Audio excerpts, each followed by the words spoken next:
ఓం శాంతి. Welcome to our channel Ashok Tapavaram. ఈరోజు ఏంటి పుచ్చకాయను పట్టుకొని కోస్తున్నారు అనేసి అనుకుంటున్నారా? యాక్చువల్లీ ఈ పుచ్చకాయ వచ్చేసి మన టెర్రస్ గార్డెన్లో పండింది కాదండి. ఈ పుచ్చకాయను వచ్చేసి మనం పైన ఉండే తొక్కలను మనం ఏ విధంగా మన టెర్రస్ గార్డెన్లో వాడుకోవచ్చు అనే విషయం ఈరోజు మనం తెలుసుకుందాం. అదేవిధంగా మనం మార్చ్ స్టార్ట్ అయిందంటే ఎండలు విపరీతంగా పెరిగిపోతూ ఉంటాయి. టెర్రస్ గార్డెనర్స్ అయితే ఆలోచన చేయాల్సి వస్తుందండి. ఎందుకంటే టెర్రస్ గార్డెన్లో ఎండలకి మన మొక్కల్ని ఏ విధంగా కాపాడుకోవాలి, ఇంకా మనం ఏదైనా షేడ్ నెట్ వేసుకోవడం కానీ, ఇంకా మల్చింగ్ పద్ధతులు వాడడం కానీ, పైన ఉండే పూల కుండీలన్నీ గ్రౌండ్ ఫ్లోర్కి షిఫ్ట్ చేసుకోవడం కానీ, లేదంటే అన్ని కుండీలు ఒకే దగ్గరికి పెట్టుకోవడం వల్ల ఒక మొక్క నీడ ఒక మొక్కకు పడి ఆ విధంగా మనం షేడ్ని మనం అరేంజ్ చేసుకుంటూ ఉంటాం. సో మన మొక్కలకి ఏ విధంగా మనం కాపాడుకోవాలి ఈ సమ్మర్లో అనేది ప్రతి టెర్రస్ గార్డెనర్ కూడా ఈ సమ్మర్లో అయితే ఆలోచిస్తూ ఉంటారు. ఎక్కువ మంది షేడ్ నెట్లు వాడుకోవడం కానీ, ఇంకా పైన ఏదైనా శారీస్ కడుతూ ఉంటారు. సో ఈ విధంగా మనం మొక్కలను అయితే ఖచ్చితంగా ఈ ఎండలకి కాపాడుకోవాల్సి ఉందండి. మనం చూడండి, మనం ఏసీలు కానీ, ఫ్యాన్లు, కూలర్లు ఎన్నో యూజ్ చేస్తుంటాం. మొక్కలకి కూడా మనం కాపాడుకోవాల్సిన అవసరం అయితే చాలా ఉందని మనం చెప్పుకోవచ్చు. సో ఈరోజు వచ్చేసి మనం ఈ విపరీతంగా పెరుగుతున్న ఎండలకి మనం మల్చింగ్ పద్ధతిలో ఏ విధంగా వాడుకుంటారు అనేది మనం కొన్ని తెలుసుకుందాం.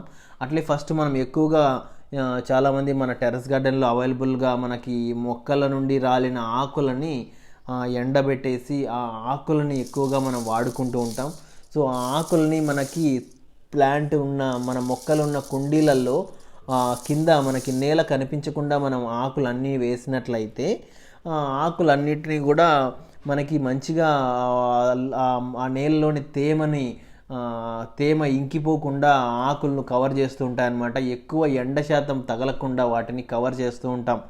సో అదేవిధంగా ఇంకా చెక్క పొట్టు కూడా మనకి చెక్కలతో చేస్తున్న ఈ కార్పెంటర్ వర్క్ చేస్తున్న అక్కడ చెక్కది పొట్టు దొరుకుతూ ఉంటుంది. ఫైన్ పౌడర్ కానీ, లేదంటే కొన్ని చెక్కల్లాగా చిన్న చిన్న పొట్టులాగా ఉంటుందన్నమాట. ఆ పొట్టును కూడా తీసుకొచ్చి మనం మన కుండీలలో అయితే మనం వేసుకోవచ్చు అనమాట. సో అప్పుడు మనకి కాస్త తేమ శాతం అనేది అట్లే ఉండి ఎక్కువ డ్రై అయిపోకుండా ఈ బీటలు బారకుండా మట్టి ఉంటుందన్నమాట. కాబట్టి మనకి ఇంకా అనేక రకాలుగా మనం మల్చింగ్ చేసుకుంటూ ఉంటాం. ఇంకా వచ్చేసి మనం పువ్వులు మనం రెగ్యులర్గా మనం పూజ గదిలో కానీ మన భగవంతునికి రోజు పెట్టే పుష్పాలని మనం పడివేయకుండా ఆ పుష్పాలను కూడా ఆ పువ్వులను కూడా మనము కలెక్ట్ చేసుకొని డ్రై చేసి వాటిని కూడా మనం మొక్కలకి వేయచ్చు అనమాట.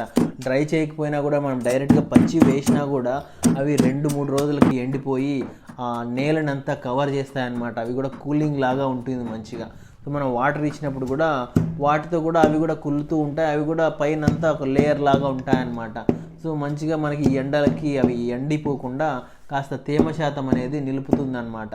సో ఇంకా కొబ్బరి పీచు కానీ, లేదంటే ఇంకా ఏదైనా కొబ్బరి పొట్టు, కోకోపీట్ కానీ ఇలాంటివి కూడా మనం పైన చల్లుతూ ఉంటాం అన్నమాట.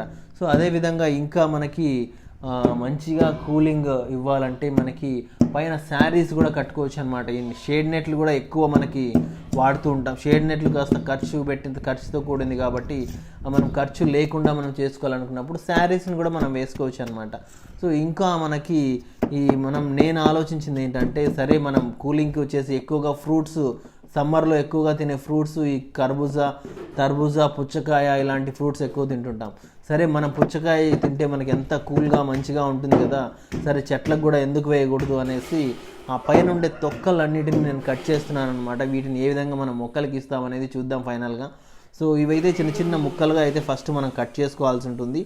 ఈ విధంగా మనకి ఒక నెల రోజులు మనం తిన్న పుచ్చకాయ ఈ తొక్కలన్నీ మనం కలెక్ట్ చేసి పెట్టుకున్నామండి. కొన్ని అన్ని ఫ్రిడ్జ్లో కూడా కట్ చేసి చిన్న చిన్న ముక్కలు కూడా ఫ్రిడ్జ్లో పెట్టుకోవడం జరిగింది. ఈ ముక్కలన్నీ కూడా మనం చిన్న చిన్నగా కట్ చేసుకోవాలి. ఈ చిన్న చిన్నగా మనము ఈ కట్ చేసుకొని వీటిని అన్నిటినీ కూడా మనం చిన్న చిన్న పీసులుగా కట్ చేసుకొని వీటిని మనం ఏ విధంగా మొక్కలకు వాడాలనేది మనం టెర్రస్ పైకి పోయిన తర్వాత నేను చూపిస్తాను. సో వీడియోని అయితే పూర్తి వరకు చూడండి. సో మనం ఏ విధంగా మన మొక్కలకి పుచ్చకాయ తొక్కలను ఏ విధంగా వేస్తామనేది మీరు కూడా ట్రై చేయండి, ప్రయోగం చేయండి. ఇదైతే నేను ఎక్కడ చూడలేదండి, ఇది నేను ట్రై చేస్తున్నాను. ఈ విధంగా ఇస్తే ఏ విధంగా మొక్కలు సర్వైవ్ అవుతాయి, ఎండలకి తట్టుకుంటాయా, ఈ కూలింగ్ మంచిగా ఒక ఏసీ లాగా, ఎయిర్ కూలర్ లాగా వాటికి పనిచేస్తుందా లేదా అనేసి నేను చూస్తున్నాను. సో వీటన్నిటిని కూడా ఒక టబ్బులో వేసుకొని 2 టబ్బులలో వేసుకొని పైకి టెర్రస్ పైకి తీసుకెళ్తున్నాము. ఇవి వచ్చేసి చాలా వెయిట్ ఉన్నాయండి, పచ్చిగా ఉన్నాయి కాబట్టి చాలా వెయిట్ ఉన్నాయి. సో వీటిని అన్నిటిని కూడా మనం ఏ విధంగా మల్చింగ్ చేస్తామనేది ఒకసారి చూద్దాము. ఈ విధంగా మనకి ఏదైతే పెద్ద పెద్ద ఫ్రూట్ ప్లాంట్స్ ఉంటాయో వాటికి మనము వేసుకోవచ్చు అనమాట. చూడండి, ఫ్రూట్ ప్లాంట్స్కి మనం వేస్తున్నాము మల్చింగ్ లాగా. అంటే మనం వాటరింగ్ ఇస్తాం కదా, ఆ వాటరింగ్ ఇచ్చిన నెమ్ము అలాగే ఉండి పొడి బారిపోకుండా మట్టి మనము మందంగా ఇచ్చుకోవాలండి. ఈ వాటర్ మిలన్ యొక్క ఈ మన తొక్కల్ని మనకి మందంగా ఎక్కువ మనం వేసుకున్నట్లయితేనే డ్రై అయినప్పుడు ఇవి చిన్నగా అయిపోతాయి.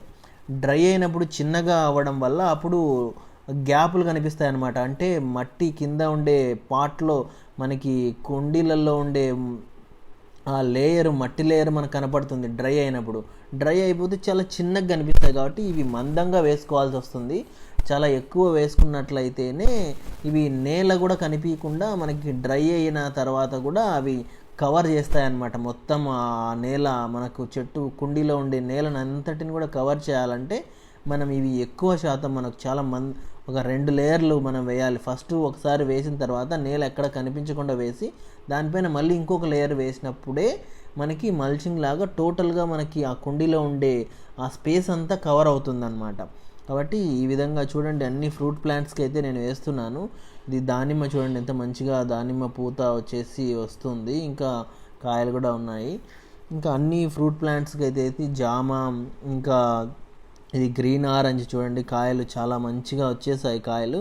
సో వీటికి కూడా మనకి వేస్తున్నాం అనమాట. ఎక్కువ మనం 2 times వాటరింగ్ ఇవ్వాల్సి వస్తుంది.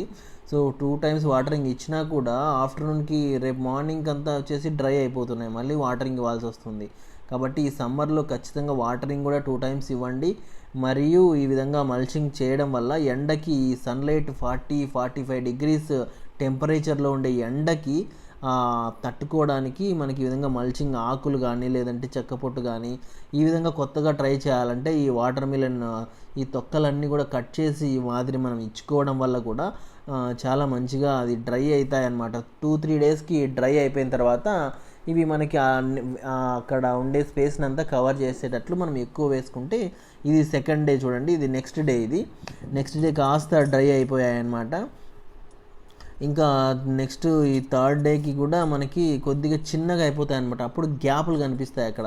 సో ఆ గ్యాపులు కనిపించకుండా మనం ఎక్కువ వేసుకున్నట్లయితే అక్కడ మనకి ఎక్కువగా డ్రై చాలా కూలింగ్గా మంచిగా ఉంటుందన్నమాట. ఇవి కూడా అంటే మనకి ఎండిన తర్వాత ఒక లేయర్ లాగా ఏర్పడిపోతుంది అనమాట. సో అప్పుడు మంచిగా మనం వాటరింగ్ ఇచ్చుకుంటున్నా కూడా ఆ పైన అలాగే ఉండడంతో అవి తేమ శాతాన్ని కప్పి ఉంచుతాయి.